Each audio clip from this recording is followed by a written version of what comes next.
السلام علیکم۔ حضرت جندب رضی اللہ تعالیٰ عنہ نے کہا کہ میں نے نبی کریم صلی اللہ علیہ وسلم کو آپ کی وفات سے 5 دن پہلے یہ کہتے ہوئے سنا،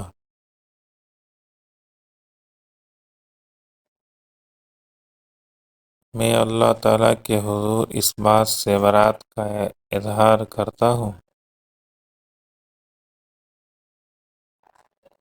کہ تم میں سے کوئی میرا خلیل ہو، کیونکہ اللہ تعالیٰ نے مجھے اپنا خلیل بنا لیا ہے، جس طرح اس نے ابراہیم علیہ السلام کو اپنا خلیل بنایا ہے۔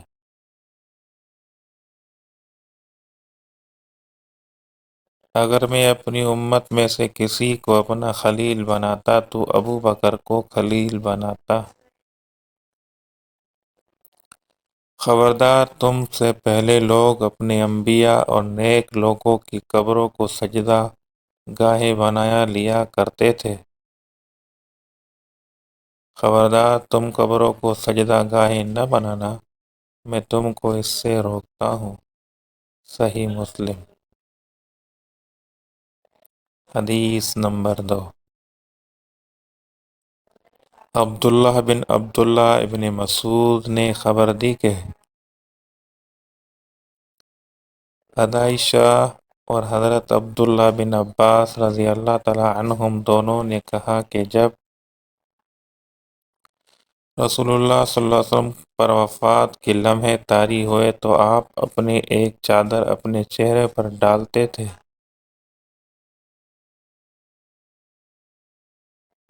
اور جب بھی گھبراتے تو اسے چہرے سے ہٹا لیتے تھے۔ آپ اسی حالت میں تھے کہ آپ نے فرمایا، یہود اور نصارہ پر اللہ کی لعنت ہو، انہوں نے اپنے انبیاء کی قبروں کو مساجد بنا لیا۔ آپ اس جیسا عمل کرنے سے ڈرا رہے تھے۔